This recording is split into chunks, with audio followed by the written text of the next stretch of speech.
여러분 안녕하십니까? 오승종 변호사입니다. 오늘은 저작권 침해로 인한 손해배상 금액을 어떻게 산정하는지에 대해서 살펴보겠습니다. 나의 컨텐츠가 저작권 침해를 당했을 때 또는 다른 사람으로부터 내가 제작한 컨텐츠가 그 누군가의 저작권을 침해하고 있다고 어떤 주장을 받았을 때 결국 그 손해배상의 문제가 남게 되는데요. 물론 이제 그 손해배상을 하기 전에 합의를 할 수도 있습니다. 그런데 그 합의 금액을 정할 때도 그 손해배상 금액이 기준이 되는 것이거든요. 그래서 이 저작권 침해로 인한 손해배상을 어떻게 계산하느냐 하는 것을 알아두는 것은 우리 실무에 있어서 매우 중요합니다. 그래서 오늘은 이 저작권 침해로 인한 손해배상을 어떻게 계산하는지에 대해서 말씀을 드리고자 합니다. 우리 저작권법에서는 저작권 침해로 인한 손해배상을 산정하는 방법을 4가지를 규정하고 있습니다. 4가지. 첫째는 그 침해자가 얻은 이익을 손해로 보는 그런 규정입니다. 그러니까 침해자가 이 저작권 침해로 인해서 얻은 이익을 이 피해자의 손해액으로 보는 것이죠. 두 번째로는 그 침해자가 침해를 하지 않았더라면 통상 지급해야 했을 사용료 상당을 손해배상으로 인정을 하는 것입니다. 그 다음에 세 번째로는 법원의 재량에 의한 손해배상 산정이 있고, 네 번째로는 법정 손해배상이라는 것이 있습니다. 이 4가지를 차례로 설명을 드리겠습니다. 먼저 이 침해자가 얻은 이익을 손해액으로 인정하는 규정에 대해서 말씀을 드리겠습니다. 우리 저작권법 제125조 제1항에서 규정을 하고 있는데요. 이렇게 규정하고 있습니다. 침해자에 대해서 침해 행위에 의하여 자기가 받은 손해배상을 청구하는 경우에 그 권리를 침해한 자가 그 침해 행위에 의하여 이익을 받은 때에는 그의 액을 이 손해액으로 추정한다. 이렇게 규정을 하고 있습니다. 그래서 이제 이것은 기본적으로 어떻게 계산하냐면은 그 총 매출액에서 이익률을 곱하는 겁니다. 그러니까 이 침해자가 얻은 총 매출액, 이 침해품으로 인해서 얻은 총 매출액이 되겠죠. 곱하기 그 침해자의 이익률. 그러니까 이제 이익률을 계산한다는 것은 그 어떤 이제 이런 매출을 만들어내기 위해서는 필요 경비나 이런 것이 들어가지 않겠습니까? 이제 그 경비는 빼준다는 거죠. 그래서 침해품의 매출액 곱하기 이익률 하든가, 아니면은 그 침해품의 수량, 몇 개를 판매했는지 그 수량에다가 그 한 개당 이익액을 곱해서 계산하는 방법. 그러니까 침해품의 매출액 곱하기 침해자의 이익률, 이렇게 계산을 하든가, 아니면은 침해품의 판매 수량에 침해품 한 개당 이익액, 이렇게 계산하는 방법이 있습니다. 그래서 뭐 예를 들어 본다면 이런 것입니다. 그 서적의 경우에 그 총 그 매출액, 서적의 총 매출액에다가 그 재판이라든가 인쇄, 제본 이런 것에 들어가는 경비를 공제를 해주는 것이죠. 그래서 그 전체적인 경비를 20%가 된다고 하면은 그 총 판매 가격에서 그 20%를 공제한 80%, 그러니까 총 판매 금액 곱하기 0.8 해서 나오는 것이 이 침해자가 얻은 순이익액이 되는 것이고, 그 순이익액을 이 피해자, 즉 저작권 침해를 당한 사람의 손해로 본다는 규정이죠. 또 그 매출액에서 그 매출 원가라든가 또는 통상 소요 경비인 판매비나 관리비를 공제한 영업이익, 이렇게 이제 뭐 계산할 수도 있겠죠. 결국 같은 말인데, 그러니까 기본적으로 그 총 매출액에서 그 필요 경비나 이런 것들을 공제한 그 이익률을 곱해서 나온 금액을 이 침해자가 얻은 그 이익으로 계산을 하고, 그 이익액을 바로 이 피해자가 입은 손해액으로 이제 봐준다는 것이죠. 이렇게 계산하는 방법이 있고요. 그 다음에 이제 그 두 번째로는 그런데 예를 들어서 이런 경우가 있겠죠. 어떤 이제 물건, 서적이면 서적이다. 이것이 이제 그 누군가의 저작권을 침해를 했는데 그 서적의 전체가 침해를 한 것이 아니라 그 서적 중에 일부가 저작권을 침해한 경우입니다. 이제 이런 경우에는 어떻게 계산하냐면은 그 경우에는 그 책의 전체 판매액을 이 손해액으로 볼 수는 없는 거죠. 그러니까 책의 뭐 예를 들어서 100페이지짜리 책인데 그 중에 10페이지가 그 저작권을 침해했다 할 때 그 책의 전체 매출액을 가지고 손해액을 산정할 수는 없는 것이고 그 경우에는 이제 기여율을 계산을 합니다. 그러니까 이 책 전체에서 그 침해 부분이 차지하고 있는 비율이 얼마나 되는지를 그것을 이제 따져서 계산하는 것이죠. 그래서 우리 대법원 판례 2004년도 6월 11일 판결인데요. 이렇게 판결하고 있습니다.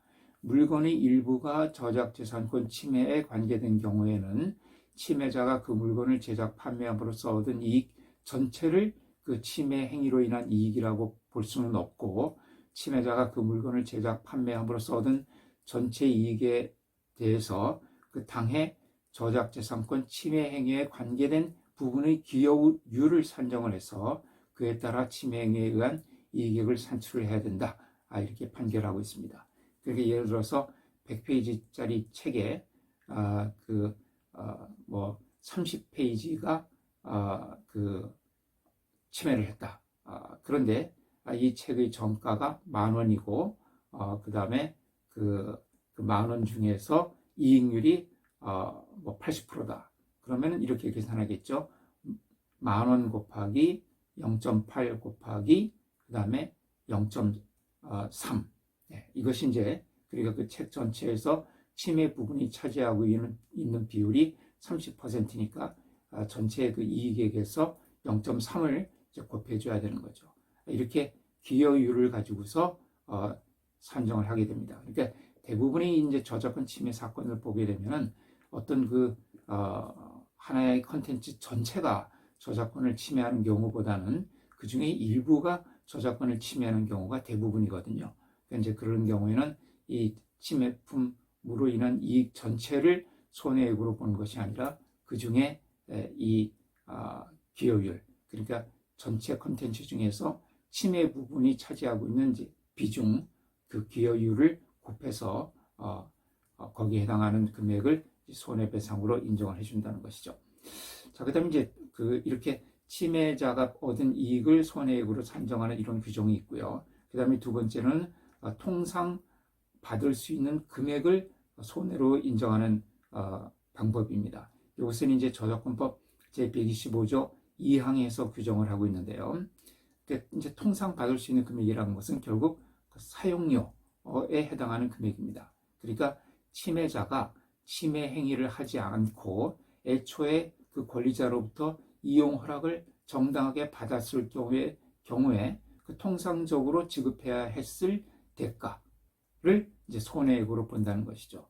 이 방법이 가장 쉽기 때문에 실제 실무에서는 이 방법이 가장 많이 사용이 됩니다. 이제 예를 들어서 제가 어떤 책을 하나 썼어요. 그런데 그 책에 대해서 나는 그 정가의 10%를 인세로 받습니다. 그런데 이 책을 누가 저작권 침해를 했습니다. 그러면 나는 그 인세 비율에 상당하는 그 인세가 제가 통상 받을 수 있는 사용료가 되거든요. 그러니까 그 인세 상당액을 이제 그 손해배상으로 인정을 해준다는 것이죠. 그러면 계산은 이렇게 됩니다. 예를 들어서 책이라고 할 때 그 저작권을 침해한 서적의 가격에다가 거기다 곱하기 인세 비율, 그 다음에 곱하기 그 전체 서적에서 그 침해 부분이 차지하고 있는 분량, 곱하기 발행 부수, 이렇게 이제 계산하는 것이죠. 그래서 예를 들어서 책의 가격이 10,000원이다. 그런데 나는 거기서 10% 인세를 받는다. 그런데 이 누군가가 내 책을 표절을 했어요.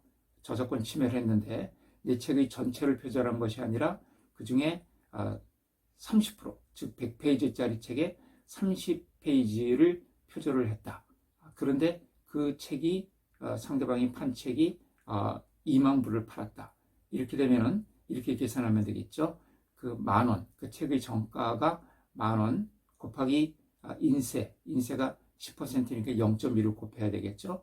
그 다음에 침해 부분이 30%다. 그러니까 100페이지짜리 책에 30페이지를 표절을 했다 그러면 거기다 다시 0.3을 곱하고 그 다음에 그것이 2만 부가 침해자의 책이 2만 부가 팔렸다고 하면은 거기다 곱하기 2만을 이제 곱하면 이렇게 이 통상 받을 수 있는 손해가 계산이 되겠습니다. 그래서 제가 다른 그 영상에서 말씀드렸던 그 사랑이 모길래와 여호와 솜사탕 사건이 있지 않습니까? 이제 그 경우에는 이렇게 계산을 했습니다. 이제 드라마 사건이었죠. 그 A라는 작가의 드라마 대본을 B라는 드라마 작가가 그 대본에서 표절을 했다. 이런 사건에서 이 원고, 그러니까 이 사랑이 뭐길래를 그 극본을 집필하는 이 극작가는 대본 하나당 1,900만 원을 받았다고 해요. 그러니까 1회당, 이 드라마 1회당 1,900만 원을 받았는데, 이제 그것이 표절이 됐던 거죠. 그랬을 때 그 표절된 기여율을 3분의 1로 계산을 했습니다. 그러니까 뭐 상대방도 전체를 다 표절해 간 것이 아니라 그 표절한 것을 가지고 또 자기 나름대로 거기에 어떤 살을 덧붙여서 작품을 만들었겠죠. 여호와 솜사탕을 만들었을 때. 그래서 그 여호와 솜사탕이라는 그 치매 드라마가 이제 그 원고의 사랑이 뭐길래를 표절을 했는데, 그 표절한 기여율이 그 여호와 솜사탕에서 이 사랑이 뭐길래가 차지하고 있는 그 기여도가 3분의 1이라고 본 겁니다. 그래서 1회당 통상 받는 금액이 1,900만 원이니까 거기다 3분의 1을 곱하고 다시 그것이 이제 38회분이 이제 표절이 됐어요. 그래서 1,900만 원 곱하기 3분의 1 곱하기 38 해서 2억 4,066만 6,666원, 이것을 이제 손해배상으로 인정한 그런 사례가 있었습니다. 자, 이렇게 그 통상 사용료를 가지고서 손해배상을 산정하는 방법이 있고요. 그 다음에 세 번째로는 이런 것들이 다 상당히 어려울 때 법원에서 재량에 의해서 손해배상액을 산정하는 방법이 있습니다. 그래서 우리 저작권법 제126조에서 규정을 하고 있는데요. 법원은 손해가 발생한 사실은 인정되나 제125조의 규정에 따른 손해액을 산정하기 어려운 때에는 변론의 전 취지 및 증거 조사의 결과를 참작해서 상당한 손해액을 인정할 수 있다. 이렇게 규정을 하고 있습니다. 그러니까 지금 말씀드린 어떤 침해자의 이익을 손해로 보는 경우, 그 다음에 통상 받을 수 있는 사용료를 손해로 인정하는 경우, 이런 것들이 계산하기가 어려울 때 법원에서 여러 가지 사정을 종합적으로 고려를 해서 법원에서 이 정도 금액이면 적당하다 이제 하는 그런 금액으로 정해준다는 겁니다.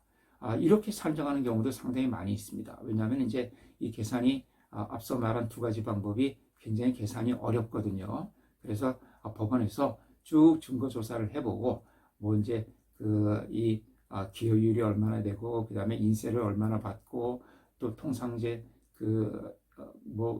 침해자는 또 시장에서 어떤 정도로 시장 지배를 하고 있고 물론 이제 침해자가 침해를 하는 경우에도 그 침해자 나름대로 어떤 마케팅 능력을 발휘하는 경우도 있거든요. 그래서 이제 이런 것들을 다 또 종합을 해서 그냥 법원에서 이 정도 금액이면 적당하다 이렇게 이제 판결하는 그런 방법이 있습니다. 이것이 이제 세 번째로 법원이 재량에 의해서 손해액을 산정하는 경우고요. 그 다음에 마지막으로 법정 손해배상이라는 것이 있습니다. 이 법정 손해배상이라는 것은 그냥 그 침해품 하나당 얼마 이렇게 그냥 계산을 해버리는 겁니다. 그 얼마라는 금액은 1,000만 원 이하로 되어 있습니다. 그래서 우리 저작권법 125조의 1항에서 규정을 하고 있는데 실제 손해액에 가름해서 그 침해된 각 저작물마다 1,000만 원 이하의 범위에서 상당한 금액을 이렇게 손해배상으로 인정을 해주는 금액입니다. 1,000만 원 이하로 되어 있는데 만약 그것이 영리를 목적으로 하고 또 고의적으로 권리를 침해한 경우에는 1,000만 원 이하가 아니라 침해품 하나당 5,000만 원 이하 이렇게 5배로 증액이 됩니다. 이런 이제 그 법정 손해배상 규정이 있는데 이것은 사실은 잘 쓰이지 않습니다. 왜 잘 쓰이지 않냐 하면은 이 법정 손해배상 금액을 손해배상으로 청구하기 위해서는 이 침해가 있기 이전에 침해 사실이 있기 이전에 이 저작물이 저작물로 등록이 되어 있어야 됩니다. 그러니까 이 저작권 등록은 한국저작권위원회에 하게 되거든요. 그래서 이 침해가 발생하기 전에 그 저작물이 한국저작권위원회에 저작권 등록이 되어 있어야 되는데 그런 경우가 사실 많지 않거든요. 그래서 이 법정손해배상 이 규정은 아직까지는 그렇게 많이 활용되고 있지는 않습니다. 그러나 뭐 어떤지 그 동영상을 대량으로 갖고 있는 그런 회사들 이런 데서 이제 뭐 방송국이라든가 또는 이제 뭐 그런 그 영화사들 이런 데서는 자기들의 그 저작물 많은 컨텐츠들을 등록을 해놓고 이제 왜냐하면 이제 그런 저작물들이 어떤 웹하드나 이런 이제 불법 사이트에서 대량으로 침해되는 경우가 많거든요. 그러면 그 침해 드라마 하나당 이제 얼마씩 이렇게 계산하기가 상당히 편합니다. 그래서 이제 그런 저작물들을 사전에 저작권위원회에 등록을 해놓고 어떤 그런 불법 사이트에서 그것이 대량으로 이제 어떤 불법 복제가 일어났을 때 그 하나당 얼마씩 계산하기 편하게 하는 이런 이제 방법을 뭐 택할 수도 있습니다만은 일반적인 경우에는 이제 이 법정 손해배상은 잘 그렇게 이용이 되고 있지는 않습니다.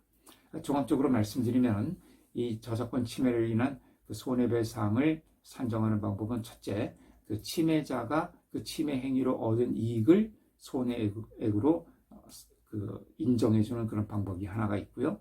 그 다음에 침해자가 만약 허락을 받고 이 권리자로부터 허락을 받고 이용을 했다 그러면은 이 권리자에게 얼마를 지급했을까 하는 금액을 가지고 산정하는 방법이 있습니다.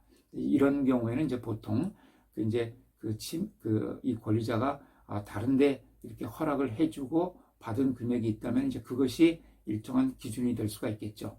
예를 들어서 이제 뭐 어떤 사진 작가라고 하면은 이 사진 작가가 자기의 사진을 뭐 달력이라든가 또는 홈페이지에 어떤 그 배경 화면이라든가 이런 데 사용할 수 있도록 해주고 받았던 그런 로열티가 있다면 이제 그 로열티를 기준으로 해서 그 금액을 기준으로 해서 이제 손해액으로 인정해주는 그런 방법이 있고요. 그 다음에 세 번째로는 법원이 재량으로 이제 손해를 산정해주는 이제 이런 방법이 있고, 네 번째로는 법정 손해배상이라는 것이 있다. 법정 손해배상이라는 것은 침해품 하나마다 1,000만 원 이하, 이렇게 1,000만 원 이하에서 이제 법원에서 금액을 정합니다. 뭐 하나당 800만 원 또는 하나당 500만 원 이런 식으로 이제 정하는 이런 방법이 있다. 이런 네 가지 방법이 있다는 것을 알아두시고요.